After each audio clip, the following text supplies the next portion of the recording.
আর 15টা মাস তারপর ক্ষমতায় এলে মুখ্যমন্ত্রী মমতা বন্দ্যোপাধ্যায়কে জেল খাটাবে বিজেপি। মঙ্গলবার সন্দেশখালীর সভা থেকে এমনই হুঁশিয়ারি দিয়েছেন বিরোধী দলনেতা শুভেন্দু অধিকারী। মঙ্গলবার ছিল বিজেপির সদস্য সংগ্রহ অভিযানের শেষ দিন, তাই শেষ দিনে সদস্য সংগ্রহ অভিযান কর্মসূচির জন্য সন্দেশখালী যান শুভেন্দু অধিকারী। সেখানে তিনি জনসংযোগ করেন, যদিও শুভেন্দু অধিকারীকে সন্দেশখালীতে সভা করার অনুমতি দেয়নি পুলিশ। তা সত্ত্বেও সেখানে গিয়ে সভা করেন রাজ্যের বিরোধী দলনেতা। উল্লেখ্য, সোমবার সন্দেশখালীতে প্রশাসনিক সভা করেছিলেন মুখ্যমন্ত্রী মমতা বন্দ্যোপাধ্যায়। সেই সরকারি পরিষেবা প্রদানের অনুষ্ঠানে যোগ দিয়ে বিজেপিকে নিশানা করেন মুখ্যমন্ত্রী, আর এরপরই পাল্টা সভার ঘোষণা করা হয় বিজেপির তরফে। শুভেন্দু জানান তিনি সন্দেশখালীতে সভা করবেন। এদিনের সভা থেকে মুখ্যমন্ত্রীকে দুষ্টু লোক মন্তব্য নিয়েও খোঁচা দেন শুভেন্দু অধিকারী। তিনি এদিন সরাসরি নিশানা করেন রাজ্যের মুখ্যমন্ত্রী মমতা বন্দ্যোপাধ্যায়কে। শুভেন্দু বলেছেন, এই রাজ্যে যদি কেউ দুষ্টু লোক থেকে থাকে তাহলে তিনি মুখ্যমন্ত্রী মমতা বন্দ্যোপাধ্যায়। প্রসঙ্গত, সোমবার সন্দেশখালীতে সভা করে মমতা বন্দ্যোপাধ্যায় বিজেপিকে নিশানা করে বলেছিলেন, জানি এখানে টাকার অঙ্কের খেলা হয়েছে, পরে দেখলেন তো সবটাই ভাওতা। আর এরপর তিনি বলেন, কোনো দুষ্টু লোকের খপ্পরে পড়বেন না। মঙ্গলবারই মুখ্যমন্ত্রীর সেই মন্তব্যের পাল্টা খোঁচা দেন শুভেন্দু অধিকারী। মঙ্গলবারের সভা থেকে শুভেন্দু বলেন, এই রাজ্যে বিজেপি ক্ষমতায় আসলে সন্দেশখালীর ঘটনায় কমিশন বসবে, আর যেসব মহিলাদের জেল খাটতে হয়েছে তাদের মিথ্যে মামলায় জেল খাটানোর জন্য মমতাকেও জেলে পাঠানো হবে।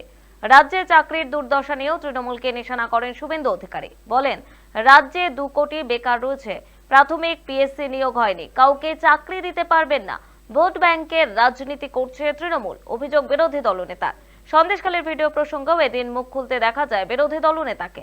বলেন, দ্বীপে থাকা মানুষকে ভয় দেখিয়ে স্ট্রিং অপারেশন করে ফেক ভিডিও বানানো হয়েছিল। রেখা পাত্রকে হারানোর জন্য ওই ভিডিও করা হয়েছিল বলে অভিযোগ করেন তিনি।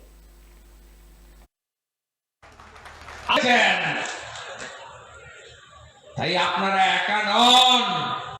5 বার আটকেছে সায়েন্স সিটির কাছে, রামপুরে, ধামাখালীতে 3 বার ঢুকেছি। মহামান্য কলকাতা হাইকোর্টের অনুমতি নিয়ে একবার হাততালি হয়ে যাক জুডিশিয়ারির জন্য। ভুলে যেতে বলেছেন আপনি, এখানকার লোক তো ভুলবে না, আর আমিও ভুলবো না, আমিও ভুলবো না।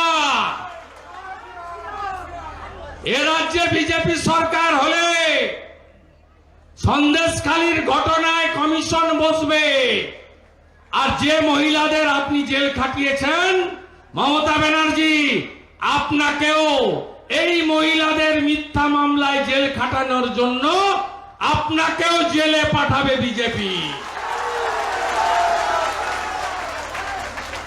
বদলা তো নেব, সুদ সহ নেব, আইন মেনে নেব, সংবিধানের মধ্যে থেকে নেব।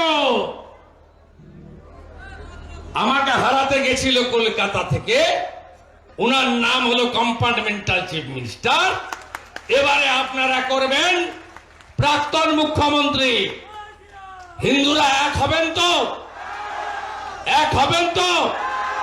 আপনাদের বলছি, মমতা ব্যানার্জি ধার করে যে টাকা দিচ্ছে না, চাকরি তো দেয়নি, গ্রামগুলোতে কোনো যুবক নেই, ফাঁকা হয়ে গেছে, সব বাইরের রাজ্যে চলে গেছে, কোথাও চাকরি নেই। আপনি জেনে রাখুন, আপনি 1 কোটি টাকা দিলেও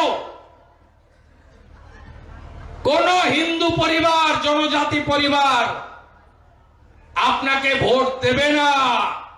ওবিসি করে, হিন্দু ওবিসি যারা তিলি, তেলি, স্বর্ণকার, কুম্ভকার, মালাকার, কুর্মী, ঘোষ, গোপ, গোয়ালা, এদের অধিকার কেড়ে নিয়েছে মমতা বন্দ্যোপাধ্যায়।